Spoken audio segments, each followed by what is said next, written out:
क्या इमरान खान साहब ठीक है, वो इस वक्त मजबूत पोजीशन में है सियासी तौर पर कि उनकी हुकूमतें हैं पंजाब और खैबर पख्तूनख्वा में, लेकिन क्या वो टर्म डिक्टेट करा सकते हैं अपनी वफाकी हुकूमत को, या उनकी कोई मदद कर सकता है इस सारे सिलसिले में कि भाई इलेक्शंस कॉल किए जाए?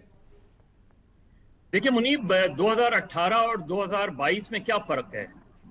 मेरे नुक्ते नजर से 2018 में इस्टेब्लिशमेंट पूरी तरह इमरान खान को लाने में मुतहर्रिक थी। उन्होंने हर वो हरबा इस्तेमाल किया जिससे जिससे इमरान खान को सपोर्ट मिलती थी। उन्होंने बलूचिस्तान की गवर्नमेंट को रातों रात बदल दिया, एक नई जमात खड़ी कर दी। उन्होंने कराची में MQM की सीटें जो है वो 4 कर दी, और बहुत से लोगों को ख्याल है कि कितनी कम से कम 8 या 10 सीटों पे जो है हेरफेर हुई। किसी ना किसी तरीके से PMLQ आज अगर चौधरी परवेज इलाही वजीर आला हैं, उनसे जाके प्राइवेटली कोई पूछ सकता है कि 2018 में उनको किसने कहा था कि आप जाके इमरान खान से मिल जाए। 2018 में बिल्कुल एक जिससे हम कहते हैं लाडला बना के उनको लाया गया था। देखिए 13 अगस्त को सिर्फ परेड ग्राउंड पे ही जलसा नहीं हो रहा जी, एक जलसा फैजाबाद में भी हो रहा है जी। और ये एक ऐसा ट्रेंड है कि क्या फिर उस सूरत हाल क्या बन सकती है। 2013 में जब वो ट्रेंड था तो उसी ट्रेंड की बुनियाद पे 2018 में की बुनियाद पे वो एक और रीजन था कि जहां PMLN पंजाब में हारी या हराई गई। तो हमें 2018 की सिचुएशन को देखना पड़ा है कि जहां हमें नजर आता था कि PMLN डाउन हो रही है, डाउन की जा रही है, PTI को जोड़ा जा रहा है, PTI को कामयाब करवाने की पूरी कोशिश की जा रही है। अब सारी बहस ये कि इमरान खान विक्टिम है कि इमरान खान अक्यूज्ड हैं। और अगर नवाज शरीफ साहब पे मुकदमा खत्म करने की कोशिश की जाती है, जरदारी साहब पे मुकदमे खत्म होते हैं, उनके मुकदमा ट्रांसफर होते हैं, तो इस तासुर को और तकवीत मिलेगी कि इमरान खान अक्यूज नहीं विक्टिम है।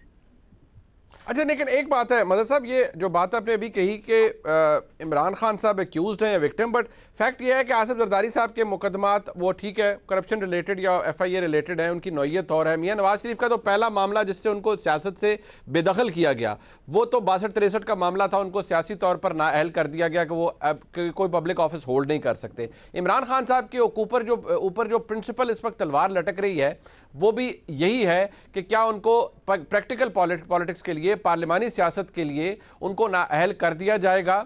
ये बात एक अपनी जगह मौजूद है, बट क्या ये सवाल मैं अहमद बिलाल महबूब साहब के पास भी ले जाता हूँ, क्या अहमद बिलाल महबूब साहब आपके नज़दीक इमरान खान साहब की जमात आज वो ये कहती है, फवाद चौधरी साहब रिकॉर्ड पे हैं कि जी हमारी एस्टेब्लिशमेंट के अंदर भी हमें सपोर्ट हासिल है, फौज के अंदर भी हमें सपोर्ट हासिल है, अगर ये अपनी जगह बात इसको दुरुस्त भी मान लिया जाए तो जिस बात का इशारा आपने दिया कि जिस तरह हेलीकॉप्टर हादसा हुआ उसके बाद जो कुछ हुआ सोशल मीडिया के ऊपर, और उससे पहले भी बहुत से लोगों और पाकिस्तान के ओवरऑल जो इमरान खान साहब के सपोर्टर्स हैं उनके अंदर ये चीज़ एम्बेड करवाई गई कि जी फलाना तो गद्दार है, ये तो रजीम चेंज को इन्होंने करवाया है, ये तो अमेरिका के ग़ुलाम है और ये सब कुछ हो गया। और इमरान खान साहब ने फिर ख़ुद भी कहा कि यहाँ पर मीर जाफ़र मीर सादिक मौजूद है। इमरान खान साहब ने इनडायरेक्टली भी बहुत से रेफरेंसेस दिए और न्यूट्रल्स को भी तनकीद का निशाना बनाया। क्या इतना सब कुछ हो जाने के बाद भी इमरान खान साहब का स्टेटस वही है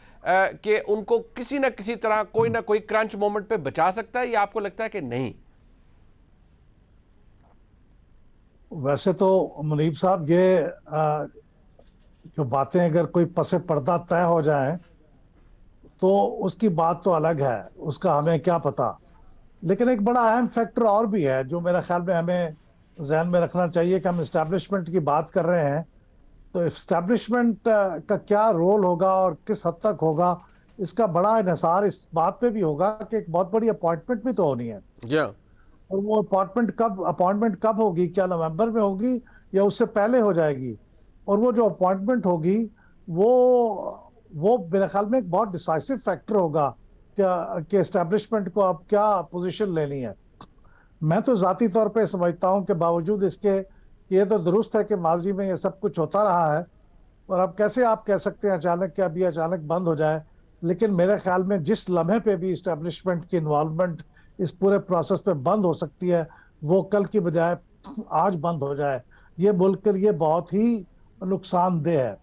लेकिन उसके साथ ही मैं ये भी कहूँगा, एक तो इस्टेब्लिशमेंट के फैक्टर के अलावा, कि ये जो इस वक्त डेवलपमेंट्स हुई हैं 3-4, इसके नतीजे में जो पब्लिक ओपिनियन पे इसका इम्पैक्ट हो रहा होगा, मुझे नहीं पता कितना असर हो रहा होगा और ये कितना टाइम में क्या इसको इम्पैक्ट पड़ेगा इमरान खान साहब की फॉलोइंग के ऊपर, लेकिन मेरा ख्याल है कि इसका असर पड़ रहा होगा।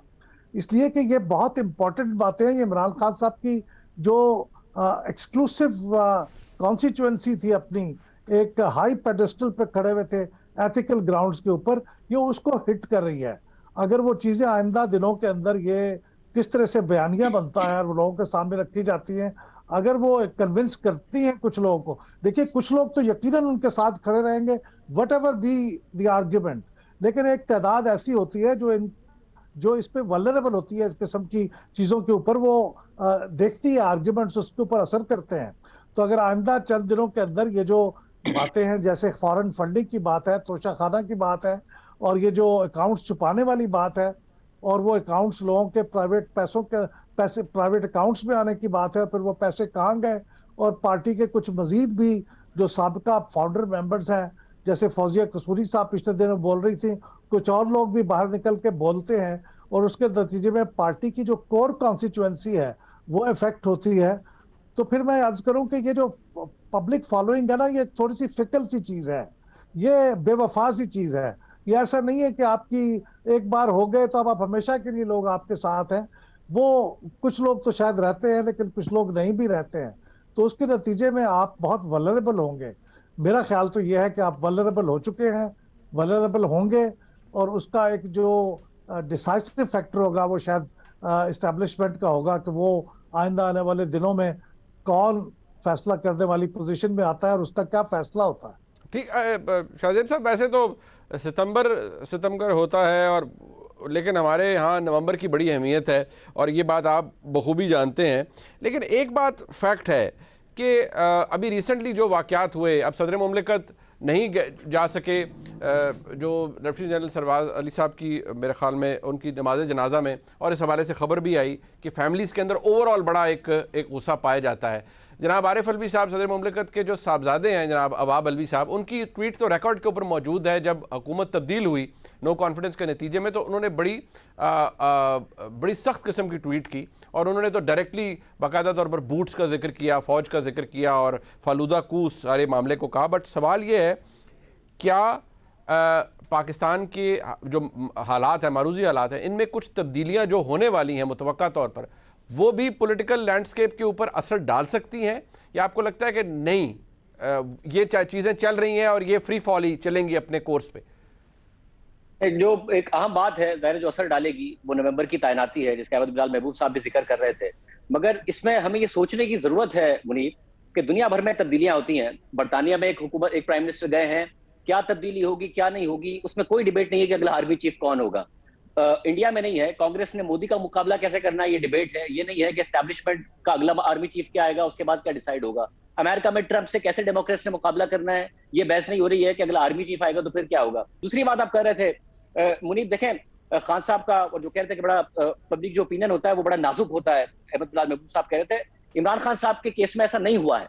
और क्यों नहीं हुआ है? क्योंकि खान साहब का जो एक लार्जर देन लाइफ कैरेक्टर बनाया गया, जिसमें जाहिर है एस्टैब्लिशमेंट की अपनी पूरी जो प्रोपेगेंडा मशीनरी है वो इस्तेमाल हुई, वो दो तरीके से बनाया गया। एक तो खान साहब को एक बहुत ही जबरदस्त लीडर के तौर पर पेश किया गया जो मुल्क के मसाइल हल करेगा, जो करप्ट नहीं है, और एक दूसरों को बहुत बड़े विलन के तौर पर पेश किया गया कि वो बहुत करप्ट हैं और उन्होंने मुल्क तबाह कर दिया है। इस बात से कतई नजर कि उनके पास इक़्तिदार कितना रहा है और इस मुल्क में मार्शल लॉ कितने रहे हैं। तो जो इस वक्त खान साहब के फॉलोवर हैं वो खान साहब की बहुत सारी बुराइयां भी इसलिए छोड़ते हैं क्योंकि दूसरों के लिए भी नफरत बढ़ी गई है और खान साहब के लिए बहुत ज्यादा मोहब्बत भरी गई है।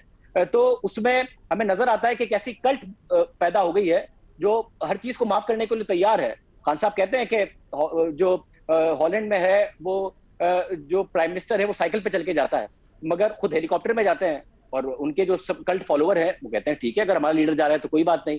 तो फिर ये कहते हैं कि जी खान साहब तो जहांगीर तरीन की गाड़ी इस्तेमाल करते हैं, जहांगीर तरीन पर करप्शन का इल्जाम है, तो वो कहा जाता है कि खान साहब ज़ाती तौर पर तो करप्ट नहीं है ना, जहांगीर तरीन का मसला है। फिर हम कहते हैं मगर जहांगीर तरीन का जहाज खान साहब इस्तेमाल कर रहे हैं, मगर खान साहब तो ज़ाती तौर पर करप्ट नहीं है ना।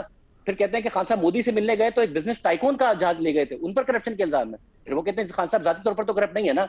फिर जब खान साहब इक़्तिदार में आते हैं तो पता चलता है कि एक बिजनेस टाइकून के 190 मिलियन पाउंड खान साहब ने माफ कर दिए, फिर भी कहते हैं खान साहब ज़ाती तौर पर करप्ट तो नहीं है ना। फिर पता चलता है कि खान साहब तोशा खाना के गिफ्ट ले गए, 66 साल में इतना नहीं कमाया जितना अपने इक़्तिदार आने के 3 साल के अंदर कमा गया और 2 साल तक डिक्लेयर नहीं किए। तो अब कितना जो खान साहब का एक इमेज बनाया गया था कि खान साहब जाती तौर पर करप्ट नहीं है, वो उसकी कितनी बड़ी लाइफ है वो अभी तक तो हमें चलती नजर आई है। कल्ट फॉलोवर है जो दूसरों से नफरत और खान साहब से मोहब्बत और उनका larger than life character build करके बनाया है और प्रोपेगेंडा मशीनरी के जरिए बनाया गया है। वो कब तक चलता है, मेरा ख्याल अभी तो वो चल रहा है और वो जो कल्ट फॉलोइंग है वो इन चीजों को माफ करती है। मगर खान साहब एक डेफिनेट और जेन्युइन खतरे में है इस वक्त 62-63 की वजह से, उस जाल की वजह से मुखालिफों के लिए फैलाया। अच्छा, ये शाजिद साहब, ये आपको लगता है कि अब देखिए तोशा खाना का रेफरेंस है, अहमद बिलाल महबूब साहब ने भी, मदद साहब ने भी जिक्र किया, अब ये अकाउंट छुपाने वाला मामला है या अब गलत सर्टिफिकेट्स देने वाला मामला है, क्या ये चले मिथ था या रियलिटी थी कि सब कुछ होने के बावजूद लोग यही कहते थे इवेंचुअली कि इमरान खान साहब खुद तो करप्ट नहीं है, खुद बदउनवानी में मुब्तला नहीं है। लेकिन अगर ये बातें क्लियर कट सामने मौजूद हैं, क्या आपको लगता है कि ये मिथ टूट सकता है या समहाउ, क्योंकि इमरान खान साहब के हवाले से ये एक इंप्रेशन है कि इज़ अ टेफ्लॉन मैन, कि कोई चीज़ उन पर ठहरती नहीं है, आप इल्ज़ाम फेंकें वो अपनी एक लाइफ पूरी करके नीचे चला जाएगा और इमरान खान साहब आउटलिव कर जाएंगे उस क्राइसिस को। In fact this is where we started from. Do you think it's going to change या नहीं, इट्स गोइंग टू कंटिन्यू?